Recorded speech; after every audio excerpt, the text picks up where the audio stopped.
Students, आज हम बात करने वाले हैं चैप्टर 4 के बारे में, human adaptation to the environment. तो इस चैप्टर में हम उन सभी लोगों के बारे में स्टडी करेंगे जिन्होंने डिफ़िकल्ट कंडीशन में अपने एनवायरनमेंट के साथ में एडजस्टमेंट किया है, चाहे जैसे एस्किमो हो गए, बुशमैन हो गए, और इन सभी के बारे में हम स्टडी करने वाले हैं। तो प्राकृतिक पर्यावरण के तत्व मनुष्य और उसकी क्रियाओं को प्रत्यक्ष रूप से प्रभावित करते रहे, और नो डाउट मानव भी इसका जो है रिस्पॉन्स टाइम टू टाइम देता रहा है। किसी भी जगह का मानव जीवन और उसका सांस्कृतिक पर्यावरण वहाँ के समस्त पर्यावरणीय तत्वों के सामूहिक प्रभाव और अंतःक्रिया का परिणाम होता है। इसी वजह से कुछ एक लोग जो हैं वो काफ़ी ठंडे इलाकों में रह पाए हैं, बहुत गर्म इलाकों में रह पा रहे हैं, और बहुत जंगली इलाकों में भी रह पा रहे हैं। तो कहीं ना कहीं ये चीज़ सारी की सारी चीज़ें शो करती हैं कि ह्यूमन का एनवायरनमेंट के साथ में जो है एक एडजस्टमेंट रहा ही है। तो हम बात करने वाले हैं सबसे पहले एस्किमो के बारे में। तो एस्किमो टुंड्रा प्रदेश अत्यधिक ठंड के कारण जो है टुंड्रा प्रदेश में पाए जाते हैं, और ये जो प्रदेश है ये आर्कटिक महासागर के चारों ओर लगभग 50 लाख वर्ग किलोमीटर क्षेत्र में फैला हुआ है। इस क्षेत्र में एल्यूशियन द्वीप समूह से बेरिंग जल डमरू मध्य तक विस्तृत प्रदेश में उत्तरी Canada, Greenland, Norway, Sweden, Finland, Siberia के उत्तरी भाग आते हैं। और इस में कुछ जनजातियों का निवास है जिन्हें अलग अलग प्रदेशों में अलग अलग नाम से जाना जाता है, जैसे एस्किमो बोले जाते हैं नॉर्थ कनाडा और ग्रीनलैंड में। लैप्सिया सामी, ये नॉर्दर्न पार्ट ऑफ स्कैंडिनेविया यानी कि नॉर्वे, स्वीडन और डेनमार्क का जो उत्तरी पोर्शन है वहाँ पे इनको लैप्सिया सामी के नाम से बोला जाता है। स्मूएड, याकुट, युकाधीर, चुकची, ये नॉर्दर्न पार्ट ऑफ साइबेरिया यानी कि रशिया के नॉर्दर्न पार्ट में आप पाए जाते हैं। तो ये जो लोग हैं इनके अलग अलग नाम हैं, और हम इन्हीं की जो एडेप्टेशन है उसके बारे में अब स्टडी करने वाले हैं। पहले जो सबसे ज़्यादा प्रचलित जो शब्द होता था वो एस्किमो होता था, लेकिन अब इन लोगों ने अपना नाम जो है एस्किमो की बजाय इन्यूइट कर लिया है, जिसका मतलब होता है अनचेंज्ड पीपल या रियल पीपल। ठीक है, तो एक बार हम इसका डिस्ट्रीब्यूशन देख लेते हैं। तो ये मैप दिखा रहा है कि किन किन पोर्शन में ये लोग फैले हुए हैं। जैसे आप देख पा रहे हैं नॉर्दर्न कनाडा में, ग्रीनलैंड के आसपास, स्कैंडिनेवियन कंट्रीज़ में, और नॉर्दर्न पार्ट ऑफ जो है साइबेरिया में आप देख पा रहे हैं। तो मोटे तौर पे अगर इनकी बात करी जाए तो ये लोग आर्कटिक टुंड्रा प्रदेशों में सीमित रहते हैं। और कनाडा की अगर हम बात करें तो कनाडा में northern part of Canada, Alaska, Baffin द्वीप, हडसन द्वीप और ग्रीनलैंड के आसपास में बहुत ज़्यादा मिल जाते हैं। सबसे ज़्यादा जो इनका जो विस्तार है वो 60 से 70 डिग्री नॉर्दर्न लैटिट्यूड के बीच में पाया जाता है, और ग्रीनलैंड में लगभग 65 से 80 डिग्री नॉर्दर्न लैटिट्यूड के जो है वहाँ पे इनका निवास स्थान मिलता है। अगर हम इनकी उत्पत्ति की बात करें तो उत्तरी कनाडा को एस्किमो का मूल स्थान माना जाता है, लेकिन भाषाई शारीरिक लक्षणों को अगर ध्यान में रखा जाए तो बहुत सारे लोग ये मानते हैं कि एस्किमो कभी साइबेरिया से आए थे, जो बेरिंग जल डमरू मध्य को पार कर उत्तरी अमेरिका में जाके बस गए। इनके सांस्कृतिक लक्षण मूलतः अमेरिकियों की अपेक्षा साइबेरियन टुंड्रा के लोगों से ज़्यादा मेल खाते हैं। तो मोटे तौर पे अगर हम बात करें तो ये लोग कहीं ना कहीं साइबेरिया से ही बिलोंग करते हैं। अगर इनके शारीरिक लक्षणों की अगर हम बात करें तो इनकी जो हाइट है वो लगभग 150 से 160 सेंटीमीटर के आसपास होती है। इनका चेहरा सपाट, त्वचा का रंग भूरा, आंखें जो है डार्क ब्राउन कलर की, पलकें पतली और झुकी हुई मिलती हैं। इनका सिर लंबा होता है, बाल काले होते हैं और बाल सीधे होते हैं, और ज़्यादातर ये लोग मंगोलियाई प्रजाति के जो लक्षण हैं वो इन लोगों में पाए जाते हैं। लेकिन विद टाइम अब इसमें जो वाइट रेस है उनके भी लक्षण जो हैं वो इसमें मिश्रित होने लगे हैं। तो अब हम बात कर लेते हैं कि ये कहाँ पे पाए जाते हैं और उस जहाँ पे पाए जाते हैं उसका भौगोलिक वातावरण किस तरीके का होता है। तो जैसा हमने पहले ही किया कि northern part of Canada, Alaska, Baffin island, Greenland, इसके अलावा नॉर्दर्न पार्ट ऑफ साइबेरिया में ये लोग पाए जाते हैं। अगर हम इसकी जलवायु की बात करें तो ये वाला जो एरिया ये काफ़ी यहाँ पे काफ़ी ज़्यादा ठंड पड़ती है और वर्ष के लगभग 9 महीने तापमान हिमांक से नीचे रहता है। हिमांक मतलब 0 डिग्री से नीचे रहता है, जिसके कारण जो धरातल है और समुद्र है वो पूरी तरीके से बर्फ़ से ढके रहते हैं। बाकी 3-4 महीने जो है वो ग्रीष्म ऋतु होती है। अगर सर्दियों की अगर बात करें तो स्थलीय भागों में जो तापमान है वो -40 डिग्री सेल्सियस और समुद्री तटीय इलाकों पे -35 डिग्री सेल्सियस जो है वो तापमान रिकॉर्ड किया जाता है। और क्योंकि सर्दियां काफ़ी बड़ी और दिन छोटे होते हैं तो यहाँ पे 22 दिसंबर के आसपास जो है वो बढ़ते बढ़ते 6 महीने की रात ये लोग एक्सपीरियंस करते हैं और सर्दियों में कई बार अरोरा बोरियलिस के भी दर्शन हो जाते हैं। जो बारिश है वो लगभग 25 सेंटीमीटर से भी कम होती है और जो बारिश हो रही है वो अधिकांश चक्रवातीय या शीतोष्ण कटिबंधीय जो चक्रवात हैं उनसे होती हैं, पछुआ पवनों के द्वारा होती है। वाष्पीकरण नहीं होता, जिसकी वजह से यहाँ पे प्रेसिपिटेशन या बारिश काफ़ी कम होती है। सर्दियों में काफ़ी तेज़ आंधियाँ चलती हैं, ठंडी हवाएं चलती हैं जिनको ब्लिज़र्ड बोला जाता है। गर्मी काफ़ी छोटी होती है जिसमें तापमान 2 डिग्री से 10 डिग्री सेल्सियस के आसपास पाया जाता है। मई जून में बर्फ़ पिघलना स्टार्ट हो जाती है जिससे जो निम्न भूभाग है वहाँ पे झीलें और दलदल बन जाते हैं। तटीय भागों में ठंडी समुद्री धाराओं पर उष्ण पवनों के कारण धुंध पैदा होती है। अगर मृदा की बात करें तो मृदा ना के बराबर है, ठीक है। तो कहीं कहीं मिट्टी जो पाई जाती है उसकी बहुत पतली परत पाई जाती है। क्योंकि मृदा नहीं है इस क्षेत्र में इतनी ज़्यादा, तो वनस्पति का जो विकास है वो भी बिल्कुल ना के ही बराबर है। वनस्पति काफ़ी विरल पाई जाती है क्योंकि सारा साल भर जो है वो भूमि ठंड से जमी रहती है। इसके अलावा ग्रीष्म ऋतु में थोड़ी बहुत बर्फ़ पिघलने से इस प्रदेश में एल्गी, काई या लिचन जैसी वनस्पति पैदा हो जाती है। रेंडियर इनको खाते हैं और कहीं कहीं जो है वो रंग बिरंगे फूल देखने को मिल जाते हैं, कहीं कहीं छोटी छोटी झाड़ियाँ देखने को मिल जाती हैं। अगर जीव जंतुओं की अगर इस एरिया में अगर हम बात करें तो वनस्पति की भांति जीव जंतु भी काफ़ी कम देखने को मिलते हैं। ठंड से बचने के लिए जो छोटे जानवर हैं वो प्रवास कर जाते हैं साउथ की साइड में। इसके अलावा इस क्षेत्र में काफ़ी बड़े जानवर पाए जाते हैं जैसे ध्रुवीय भालू, किरिबू और मस्क बैल यहाँ पे पाए जाते हैं, ठीक है। और अधिक ठंड में भी ये लोग निष्क्रिय नहीं होते, ठीक है। इसके अलावा बहुत छोटे छोटे जानवर जैसे खरगोश, लोमड़ी वगैरह, गिलहरी वगैरह यहाँ पे मिल जाते हैं। समुद्री जीवों में सील, वालरस, व्हेल और बहुत प्रकार की मछलियाँ पाई जाती हैं और ये जीव भी बर्फ़ के नीचे ही जीवित रह पाते हैं। अब हम बात कर लेते हैं इनके व्यवसाय की। जो एस्किमो होते हैं इनका मुख्य व्यवसाय जो है आखेट होता है। चाहे जो भी चीज़ हो, चाहे खाने पीने की हो, वस्त्र हो, गृह निर्माण सामग्री हो, परिवहन हो, नाव बनाना हो, सारी की सारी जो उपयोगी वस्तुएं हैं वो आखेट किए गए जीवों से ही प्राप्त होती हैं।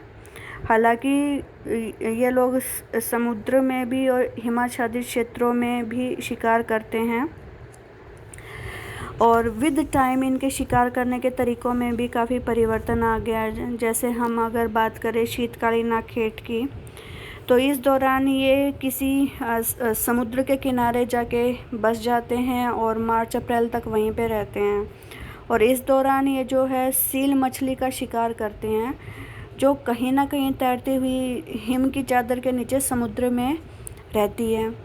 तो सांस लेने के लिए जब वो कई बार ऊपर आती है तो ये लोग बर्फ़ में छेद कर देते हैं और एक डंडा सा वहाँ पे टांग देते हैं। तो जब मछली आती है सांस लेने के लिए तो इनको पता चल जाता है और ये उसका शिकार कर लेते हैं। तो जब ग्रीष्मकालीन जो आखेट होता है ये मई से सितंबर के बीच में किया जाता है। इस दौरान ये लोग दोबारा से अपने मेन एरिया में पहुंच जाते हैं। इस दौरान स्थलीय पशु पक्षियों का शिकार किया जाता है। गर्मियों में एस्किमो लोग समुद्री तट छोड़कर स्थल के भीतरी भागों की ओर स्थानांतरित हो जाते हैं और विस्तृत क्षेत्रों में रेनडियर के झुंडों को खोजते हुए भ्रमण करते रहते हैं, क्योंकि रेनडियर भी ज़्यादा ठंड की वजह से साउथ में शिफ्ट हो चुके होते हैं और गर्मी होते ही रेनडियर फिर दोबारा से नॉर्दर्न पार्ट की तरफ शिफ्ट करना शुरू कर देते हैं। तो ग्रीष्म में अधिकांश जो शिकार है वो सामूहिक रूप से किए जाते हैं, जिसमें धनुष बाण का उपयोग ज़्यादा किया जाता है। बहुत छोटे छोटे जानवरों का भी शिकार किया जाता है, जैसे लोमड़ी हो गया, खरगोश हो गया। फिर हम बात कर लेते हैं इनके भोजन की। तो ये पूरी तरीके से जो है आखेट के ऊपर जीवित हैं। ये एरिया ऐसा है कि वनस्पति ज़्यादा उगती नहीं है, तो ज़्यादा शाकाहारी भोजन ये लोग अवेलेबल नहीं हो पाता इन लोगों को। तो ये लोग पशुओं और मछलियों का मांस खाकर ही ज़िंदा रहते हैं, जैसे सील हो गया, किरीबू हो गया, वोलरस हो गया, ध्रुवीय भालू और व्हेल का जो है ये लोग मांस खाते हैं।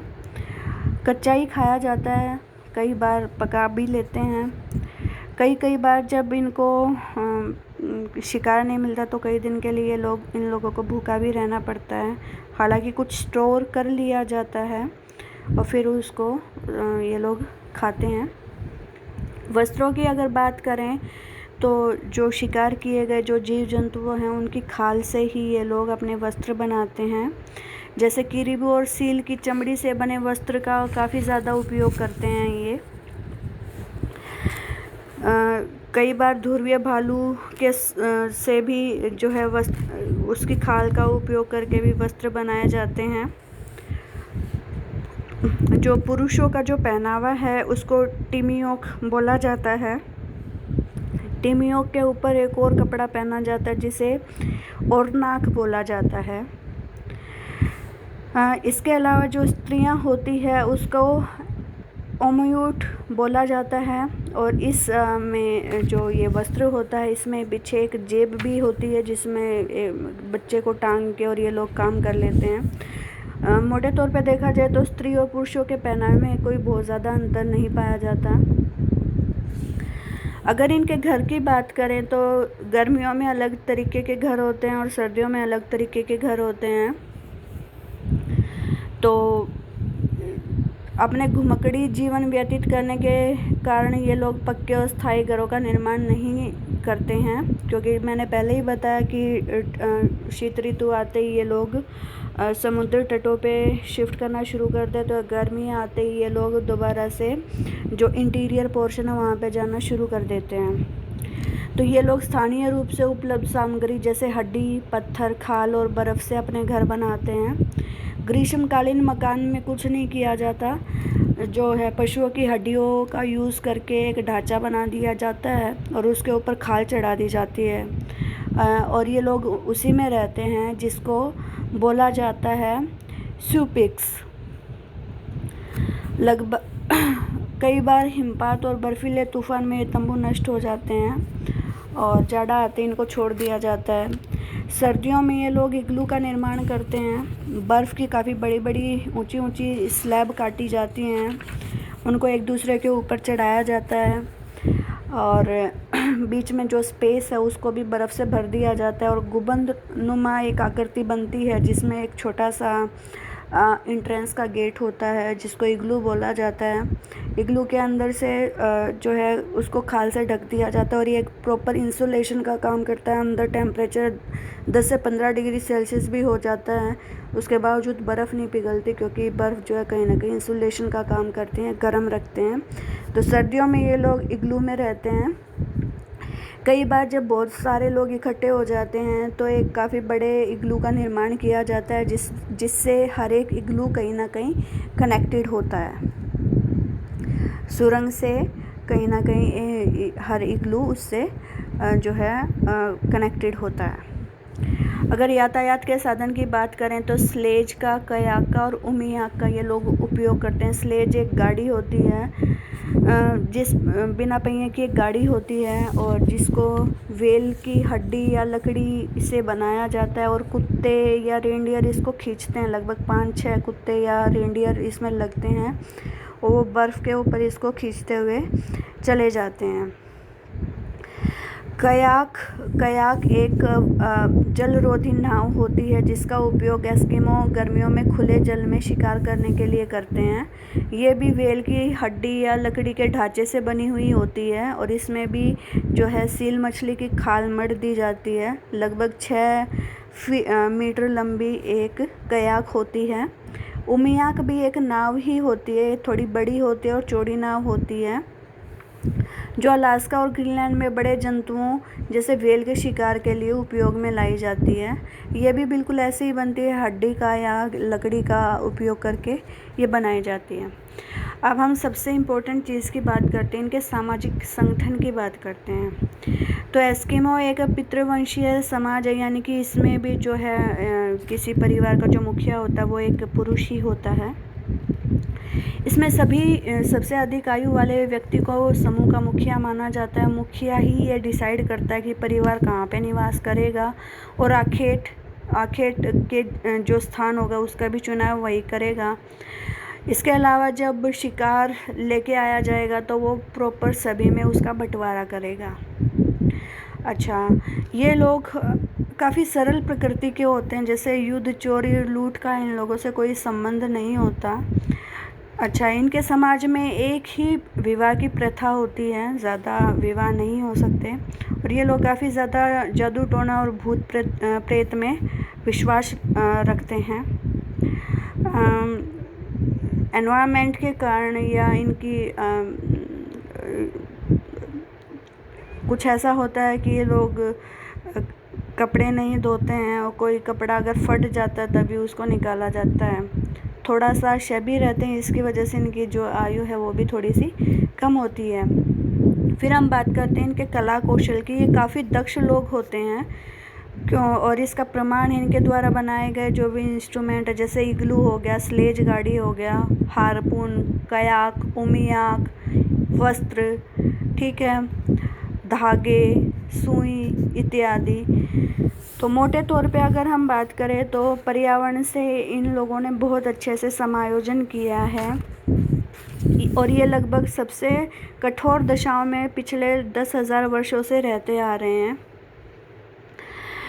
इनका भोजन, घर, उपकरण, यातायात के साधन सभी प्राकृतिक पर्यावरण से विशिष्ट प्रकार के अनुकूलन के ही परिणाम हैं और यही एक रीज़न है कि चाहे ये समाज काफ़ी बैकवर्ड है लेकिन फिर भी इनके वस्त्र इतने ज़्यादा एडवांस है कि कहीं भी कोई रिसर्च का प्रोजेक्ट होता है तो साइंटिस्ट लोग भी इन लोगों के वस्त्र पहनना पसंद करते हैं क्योंकि ये काफ़ी गर्म होते हैं। विद टाइम एस्किमो के सोशल स्ट्रक्चर में इनकी आदतों में काफ़ी ज़्यादा बदलाव आ गए हैं। जैसे पहले जो वाइट रेस थी उनसे इनका इंटरेक्शन नहीं हुआ था तो ये लोग काफ़ी ठीक रहते थे, लेकिन वाइट लोगों के कांटेक्ट में आते ही चेचक, खसरा जैसी बीमारियां इन लोगों को लग गई हैं, जिनसे काफ़ी ज़्यादा लोगों की डेथ हुई है। अच्छा, इसके अलावा क्योंकि अलग लोगों से इन लोगों का वास्ता पड़ा है तो कहीं ना कहीं मन में लालच भी आ गया है और अब ये लोग धन के चक्कर में कई व्यापार केंद्रों तक खाल व मांस लेके जाने लगे हैं। पश्चिमी कनाडा और अलास्का में काफ़ी ज़्यादा सोना, चांदी, कोयला, पेट्रोल और यूरेनियम की खानें हैं, तो वहाँ पे ये लोग काम करने लगे हैं और पक्के मकानों में रहने लगे हैं। ये काफ़ी ज़्यादा जुगाड़ू किस्म के लोग होते हैं, तो कई जगह पे जो सैनिक ठिकाने हैं उनका ख्याल रखने में ये लोग काफ़ी हेल्पफुल साबित हुए हैं। आपको पता ही है कि काफ़ी ठंड के इलाकों में बहुत सारे जो है बीज के केंद्र जो है स्थापित किए गए हैं और वैज्ञानिकों ने अब ऐसे बीजों को भी इजाद कर लिया जो काफ़ी ठंडे इलाकों में उग सकते हैं। तो अब ये लोग धीरे धीरे सब्जियां भी उगाने लगे हैं।